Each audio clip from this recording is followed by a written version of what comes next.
Hello guys, पिछले session में हम लोग ने बेसिक प्रोपोर्शनैलिटी थ्योरम देखा, converse of basic proportionality theorem देखा।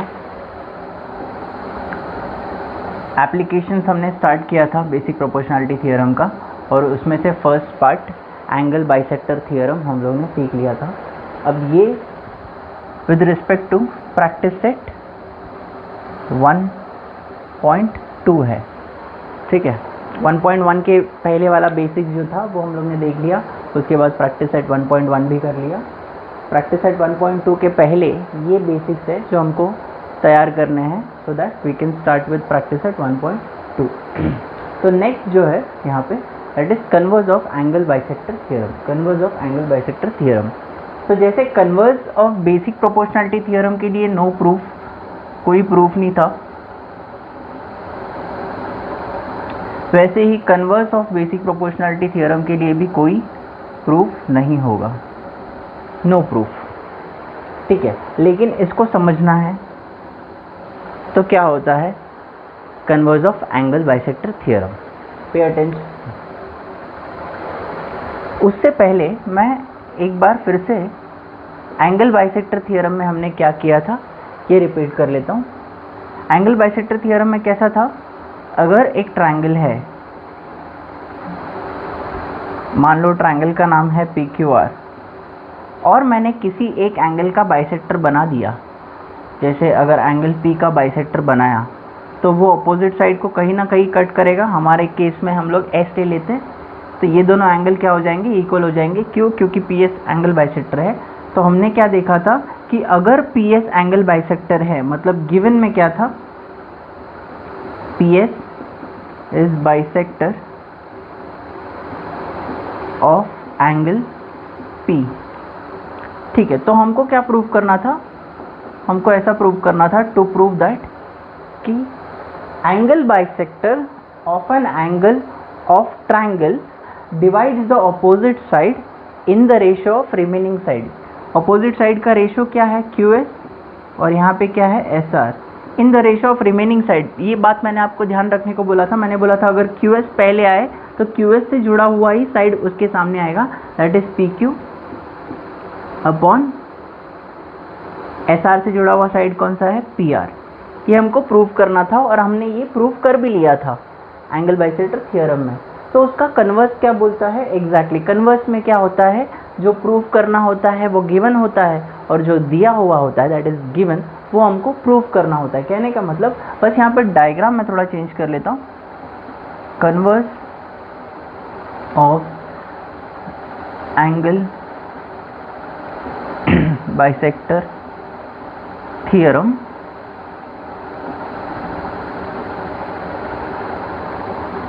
यहाँ पे क्या दिया हुआ है, यहाँ पे भी एक ट्रायंगल है। टेक्स्ट बुक में इसका स्टेटमेंट नहीं दिया है converse of angle bisector theorem का, तो हम लोग क्या लेंगे, मान लो एक ट्रायंगल है हमारे पास, ट्रायंगल ABC, ठीक है। मान लो कि C पे एक पॉइंट है D, C पे एक पॉइंट है D, जिसके वजह से क्या होता है, उस पॉइंट D की वजह से कुछ ऐसा होता है कि BD upon DC is equals to, BD से जुड़ा हुआ साइड कौन सा है, AB, अपॉन DC से जुड़ा हुआ साइड कौन सा है, AC। तो ये दिया हुआ है ऑलरेडी, जो हमको यहाँ पे प्रूव करना था वो यहाँ पे गिवन है। तो हमको यहाँ पे कन्वर्स में प्रूव क्या करना है, हमको प्रूव करना है कि AD जो होगा ना, वो एंगल A का क्या होगा, बाइसेक्टर होगा, that is AD is bisector of angle A। या अगर आप 3 लेटर में बोलना चाहो तो आप बोल सकते हो एंगल BAC, या फिर उसका उल्टा एंगल CAB, ऐसे आप बोल सकते हो। तो जैसे ये हो जाएगा हमारा इफ, और ये हो जाएगा देन। कहने का मतलब अगर किसी ट्रायंगल में, इसका मतलब अगर किसी ट्रायंगल में कोई एक पॉइंट है किसी एक साइड पे, कोई एक पॉइंट है किसी एक साइड पे, और उस पॉइंट के वजह से वो जो साइड कटा है that is in proportion to the remaining side, अगर ऐसा है तो वो जो पॉइंट से पास होता हुआ सेगमेंट या रे होगा, वो उस पर्टिकुलर एंगल के लिए जहाँ से वो स्टार्ट हुआ है उसका क्या होगा, बाइसेक्टर होगा। ऐसा प्रूव करना है, लेकिन we are not suppose to prove it. बस आपको ये समझना है और अगली बार से आपको ये ध्यान में रखना है कि अगर किसी भी ट्रायंगल में ये प्रॉपर्टी फॉलो होगा तो AD क्या होगा, बाइसेक्टर होगा, या फिर वहाँ पे जो नाम दिया रहेगा वो बाइसेक्टर होगा। Is that clear? Take it down.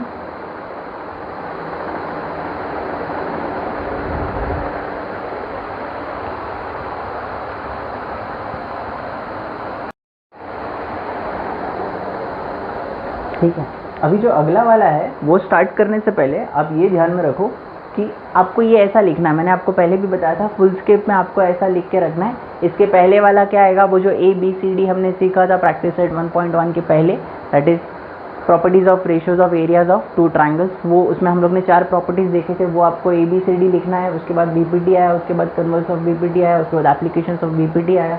उसमें हम लोग पहला और दूसरा अभी तक पढ़ चुके हैं, और तीसरा हम लोग पढ़ेंगे अभी, property of 3 parallel lines and their transversal. ये स्टार्ट करने से पहले मैं आपको इनके बारे में थोड़ा एक्सप्लेन कर लूँ कि पैरेलल लाइंस का मतलब क्या होता है। अगर 2 लाइंस, 2 से ज़्यादा लाइंस एक ही प्लेन में हो और वो एक दूसरे को इंटरसेक्ट ना करें,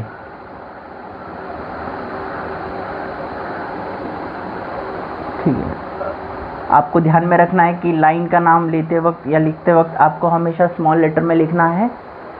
अगर आप लाइन का नाम सिंगल लेटर में एक्सप्लेन कर रहे हो या फिर लिख रहे हो तो आपको स्मॉल लेटर्स में ही उनका नाम लिखना है, ठीक है।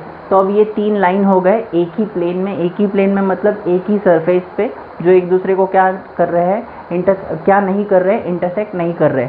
और अगर वो एक दूसरे को इंटरसेक्ट नहीं कर रहे हैं तो वो एक दूसरे को क्या कहलाएंगे, पैरेलल लाइंस ऐसे कहलाएंगे। तो ये हो गया पैरेलल लाइंस। तो ट्रांसवर्सल का मतलब क्या होता है ना, ट्रांसवर्सल का डेफिनेशन क्या होता है ये भी आप लिख सकते हो। ट्रांसवर्सल का मतलब होता है a line which intersects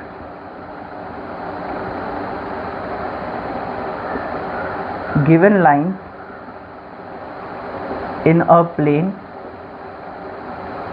at the same time is called a transversal. क्या कहलाता है वो, एक ट्रांसवर्सल। इसका मतलब क्या, एक ऐसा लाइन जो दिए हुए लाइन को एक ही वक्त क्या कर ले, इंटरसेक्ट कर ले। जैसे कि ये लाइन बना दिया, मान लो इस लाइन का नाम है लाइन P।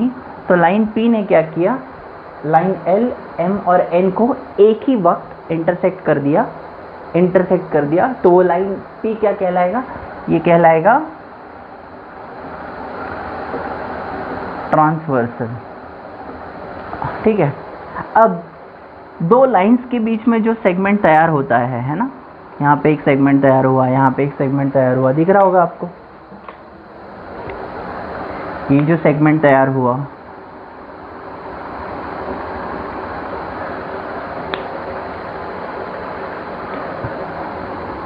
ये जो सेगमेंट तैयार हुआ है ना, ये जो लाइंस के बीच में बनते हैं इनको हम बोलते हैं ट्रांसवर्सल।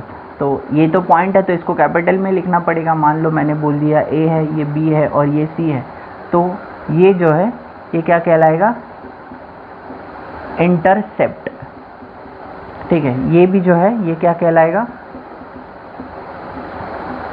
इंटरसेप्ट। इस पर्टिकुलर डायग्राम में इस इंटरसेप्ट का नाम क्या है, सेगमेंट AB, और यहाँ पे इंटरसेप्ट का नाम क्या है, सेगमेंट BC। समझ गए आप, पैरेलल लाइंस का मतलब क्या, ट्रांसवर्सल का मतलब क्या और इंटरसेप्ट का मतलब क्या। तो अभी हम लोग जो प्रॉपर्टी नंबर C है वो हम लोग करने वाले हैं, ठीक है। लिख लो जल्दी।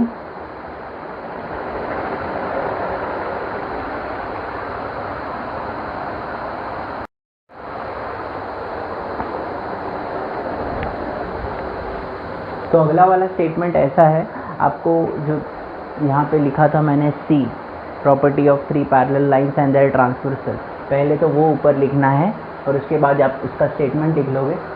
The ratio of intercepts made by 3 parallel lines on a transversal is equal to the ratio of intercepts made by other transversal on the same parallel lines। तो इसका मतलब ये जो स्टेटमेंट है, मैंने आपको ये कई बार बोला है कि अगर आप स्टेटमेंट को देख के उसका डायग्राम बना पाए तो फिर आधा सम तो वही हो जाता है। आधा सम कब होता, बाकी बचा हुआ आधा सम कब होता है, जब आप उस डायग्राम को जो आप बनाते हो उसको ब्रेक करना सीख लो। ठीक है, आपको डायग्राम का ब्रेकेज सीखना है, वो सीख लिया तो आपका सम हो जाता है। तो कैसे है यहाँ पे the ratio of intercept. Intercept का मतलब क्या वो तो हमने देख लिया। और इंटरसेप्ट आएगा कब, जब हम लोग क्या बना लेंगे, पैरेलल लाइंस बना लेंगे और फिर ट्रांसवर्सल बनाएंगे। तो यहाँ पे कितने पैरेलल लाइंस है, सबसे पहले तो ये क्लियर कर लेते हैं। 3 पैरेलल लाइंस है, तो यहाँ पे मैं 3 पैरेलल लाइन बना लेता हूँ। ये रहा पहला पैरेलल लाइन, ये रहा दूसरा पैरेलल लाइन और ये रहा तीसरा पैरेलल लाइन। ठीक है, पैरेलल लाइंस को नाम ले लेते हैं। तो इसको बोल देंगे स्मॉल x, इसको स्मॉल y और इसको स्मॉल z। ये 3 एक दूसरे को लाइंस पैरेलल है। तो intercept made bye a transversal, चलो एक ट्रांसवर्सल तो है, एक ट्रांसवर्सल बना लेते हैं। अब ट्रांसवर्सल बनाया है तो कहीं ना कहीं कटेगा, है ना, वो तीनों पैरेलल लाइंस को कहीं ना कहीं कट करेगा कि नहीं। तो इस वाले को बोल दिया P, इस पॉइंट को बोल दिया Q और इस पॉइंट को बोल दिया R। ठीक है, is equal to the ratio of intercept made by another transversal. देखो, और transversal and other transversal, other transversal मतलब क्या, और एक ट्रांसवर्सल है कहीं ना कहीं। तो चलो और एक ट्रांसवर्सल बना लिया। अब और एक ट्रांसवर्सल बनाया तो वो भी क्या, इन तीनों पैरेलल लाइंस को कहीं ना कहीं कट करेगा। तो यहाँ पे ट्रांसवर्सल का भी नाम होना चाहिए। ठीक है, तो एक्स वाई जेड, इनको इसको क्या बोल दे, एम और एन बोल देते हैं, छोटा एम और छोटा एन बोल दिया। ठीक है, पी क्यू आर यहाँ पे बोल देते हैं। ये पॉइंट्स का नाम क्या लेंगे, इसको बोल दिया डी, इसको बोल दिया ई और इसको, इस पॉइंट को बोल दिया एफ।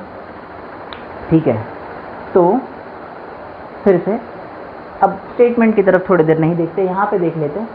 ये 3 पैरेलल लाइंस है और m और n उसके क्या है, ट्रांसवर्सल है। तो जब पहला ट्रांसवर्सल बना तो 2 इंटरसेप्ट बने, कौन से पी क्यू और क्यू आर। ठीक उसी तरह जब दूसरा ट्रांसवर्सल बना तो 2 इंटरसेप्ट बने, कौन सा, डी ई और ई एफ। समझ आ रहा है आपको, बस तो फिर यही हो गया। अब स्टेटमेंट की तरफ आते हैं, हमको प्रूव क्या करना। उससे पहले व्हाट इज गिवन, क्या दिया हुआ है स्टेटमेंट कि क्या दिया था, 3 पैरेलल लाइंस है तो हम लोग बोल देंगे line x parallel to line y parallel to line z। x y z एक दूसरे को पैरेलल है। m और n क्या है, 2 ट्रांसवर्सल है, line m and line n are transversal to line x, y, z at points P, Q, R and D, E, F। कहाँ पे वो ट्रांसवर्सल है, P, Q, R पे है और D, E, F पे है। ओके, तो ये आपका गिवन हो गया। और आपको प्रूफ क्या करना है, आपको प्रूफ करना है the ratio of intercept made by 3 parallel line on a transversal.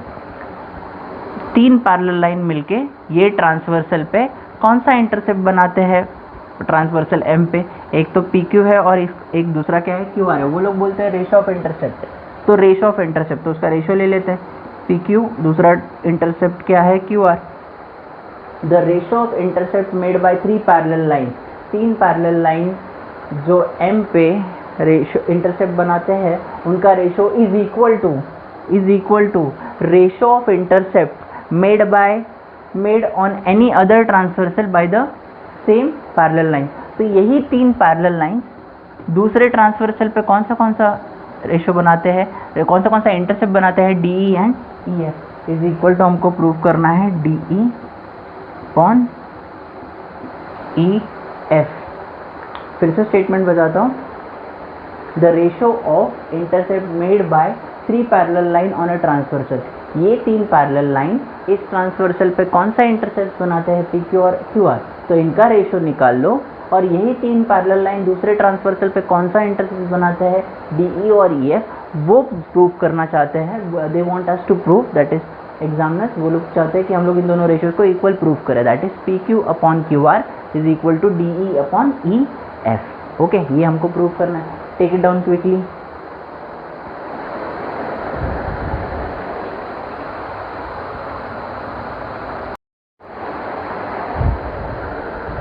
ठीक है,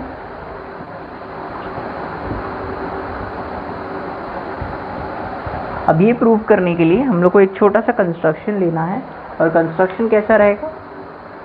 कंस्ट्रक्शन रहेगा आपका जॉइन पी एफ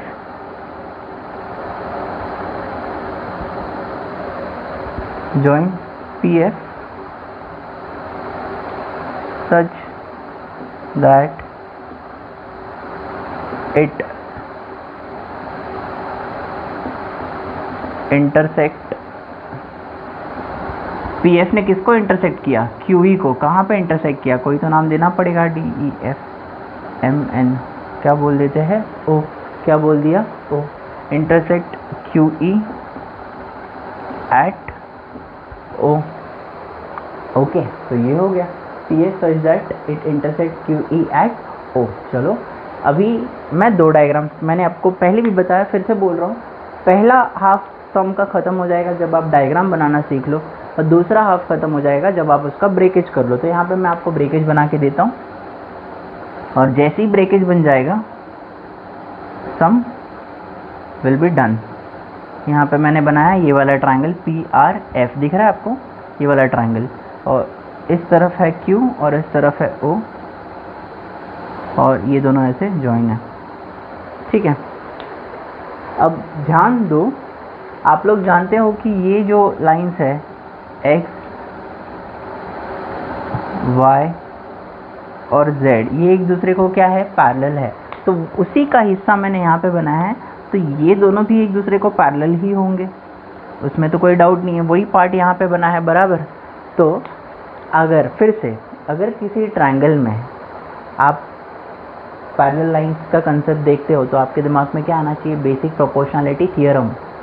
तो लाइन इज ड्रॉन, बस वहाँ पे क्या था? वो लाइन बड़ा था, यहाँ पे क्या है? अंदर के अंदर ही है ना? तो if a line is parallel to one side of a triangle, then that line divide the remaining two sides proportionally, है ना?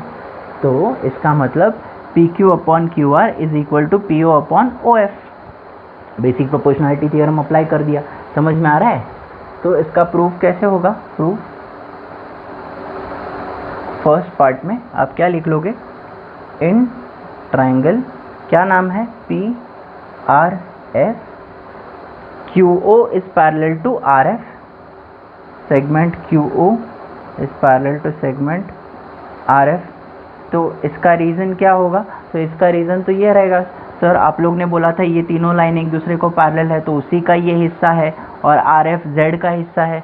यस और नो? तो इसको हम लोग क्या बोलेंगे? गिवन, ऑलरेडी दिया हुआ है इसका रीज़न। देयरफॉर सीधा प्रोपोर्शन लिख देंगे। अगर किसी ट्रायंगल में साइड्स पैरेलल है तो हम लोग क्या लिखेंगे?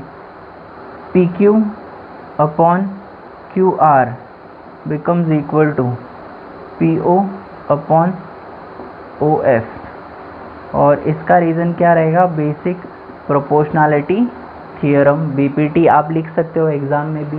बेसिक प्रोपोर्शनैलिटी थ्योरम इसका रीज़न हो गया, एक बात क्लियर हो गया। दूसरा, अब इधर वाला ट्रायंगल बनाता हूँ, दिख रहा होगा? यहाँ पे है पी डी, नीचे है वर्टेक्स एफ, बीच में कौन है? इस तरफ है ओ, है ना? यहाँ पे ओ है, और इस तरफ कौन है? ई। इन दोनों को भी जोड़ लेते हैं। आप लोग जानते होंगे कि ये और ये वाला भी पैरेलल है। क्यों? रेड लाइन्स वही तो है ना भाई? यस और नो? और अगर ये दोनों पैरेलल है, फिर से ये एक ट्रायंगल ही है, ट्रायंगल में पैरेलल लाइंस, तो बेसिक प्रोपोर्शनैलिटी थ्योरम। लेकिन आपको ध्यान में रखना है, मैंने आपको ये पहले भी बताया था, आपको यूजुअली वर्टेक्स से चालू करना होता है। जैसे आपने यहाँ पे पी क्यू और क्यू आर ऐसा लिखा, तो यहाँ पे आपको कहाँ से लिखना पड़ेगा? एफ ओ और पी ओ, है ना? लेकिन अगर मैंने आपको बेसिक प्रोपोर्शनैलिटी थ्योरम लिखते वक्त पढ़ाया था और एक्सप्लेन किया था कि क्या है, अगर हम लोग उल्टा लिखते हैं तो पी ओ से अगर लिखना स्टार्ट करते हैं तो हमको क्या लिखना पड़ेगा? P O upon O F लिखना पड़ेगा, और उस तरफ भी हम लोग क्या लिखेंगे? D E upon E F. तो वही बात ध्यान में रखते हुए यहाँ पे हम लोग सेकेंड पार्ट लिखेंगे, ट्रायंगल का नाम क्या है? ट्रायंगल है P F D. In triangle P F D segment OE is parallel to PD segment OE is parallel to segment PD segment OE is parallel to segment PD। इसका reason क्या है? इसका reason है given, है ना, क्योंकि XYZ तीनों parallel है तो उसी का तो ये पार्ट है ना OE और PD। रीज़न आएगा गिवन। और किसी ट्रायंगल में अगर आपने पैरेलल का कंसेप्ट देखा तो आप directly basic proportionality theorem apply कर सकते हो। तो यहाँ पे इस बार क्या आएगा? PO। ध्यान में रखो, यहाँ पे जब मैंने एक्सप्लेन किया तो मैंने वर्टेक्स से लिया था, यहाँ से लिया था, लेकिन आप अगर वर्टेक्स के ऑपोजिट से ले रहे हो, मतलब यहाँ से ना लेते हुए यहाँ से आप स्टार्ट कर रहे हो, तो आपको कैसा लेना है? PO अपॉन OF लिखना है। PO upon OF becomes equal to DE upon EF, DE upon EF। और इसका रीज़न क्या होगा? Basic proportionality theorem. ठीक है, अब टू प्रूव दैट, चलो थोड़ा यहाँ पे मैं एक बार फिर से लिख लेता हूँ। टू प्रूव दैट में मैंने क्या लिखा था? टू प्रूव दैट में हमको लिखना था PQ अपॉन QR, ये वाला ratio should be equal to इधर वाला ratio DE upon EF, DE upon EF। ठीक है, हमको ऑलमोस्ट आंसर मिल चुका है। तो ध्यान दो, PQ अपॉन QR यहाँ पे दिख रहा है आपको PQ अपॉन QR, और DE अपॉन EF यहाँ पे दिख रहा है आपको DE upon EF second part में, है ना। और फर्स्ट स्टेप का राइट हैंड साइड पे ध्यान दो, यहाँ पे आपके पास क्या अवेलेबल है?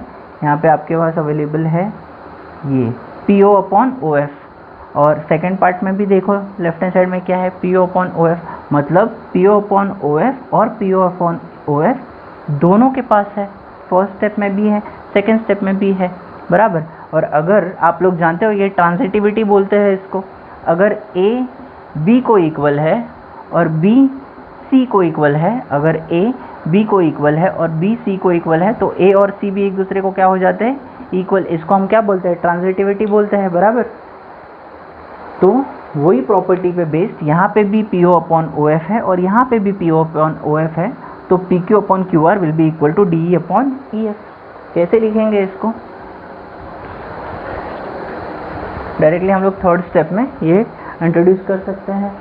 थर्ड स्टेप में हम लोग क्या लिख सकते हैं? डायरेक्टली हम लोग लिखेंगे PQ upon QR, PQ upon QR is equal to DE upon EF।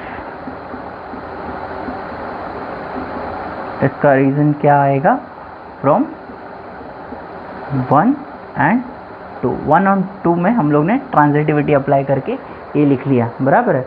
तो अब की बार से इसमें से हमको ये स्टेटमेंट में से हमको क्या सीख मिला कि अगर 3 पैरेलल लाइंस है और उनके ऊपर अगर ट्रांसवर्सल्स 2 बनाए हमने, तो एक ट्रांसवर्सल का जो रेशो रहेगा इंटरसेप्ट का, it will be equal to the ratio of intercept made by the same parallel lines on other transversal. मतलब यहाँ पे PQ upon QR will be equal to DE upon EF। तो कहने का मतलब, जस्ट फॉर अंडरस्टैंडिंग, अगर कोई और 3 पैरेलल लाइंस दिए हैं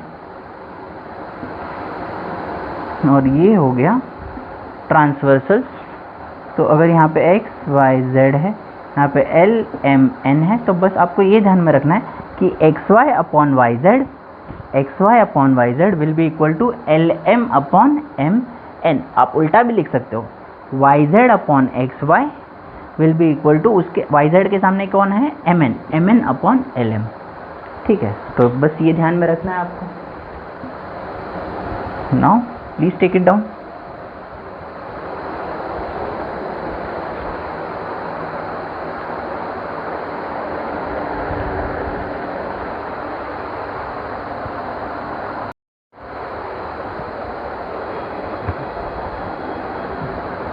गाइज ज्योमेट्री करके सब लोग अभी थोड़ा सा बोर हो गए होंगे, तो let us move to algebra.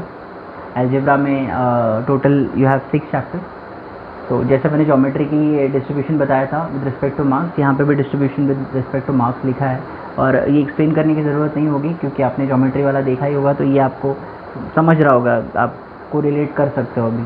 ठीक है, तो पहला चैप्टर जो हम लोग प्रोबेबिलिटी है उससे स्टार्ट करेंगे, दैट इज़ नहीं मतलब हम लोग जो चैप्टर स्टार्ट करने वाले that is probability in your syllabus, that is the 5th chapter and after that will be moving on to arithmetic progression. बहुत वेरी इंटरेस्टिंग चैप्टर। प्रोबेबिलिटी इसलिए ले रहा हूँ क्योंकि जल्दी ख़त्म हो जाएगा, ठीक है, और उसके बाद थोड़ा सा लेंथी चैप्टर अरिथमेटिक प्रोग्रेशन वो करेंगे। Okay, so take it down. और अगला सेशन जो होगा वो हम लोग का अलजेब्रा पे होगा on chapter 5th that is probability. Take it down.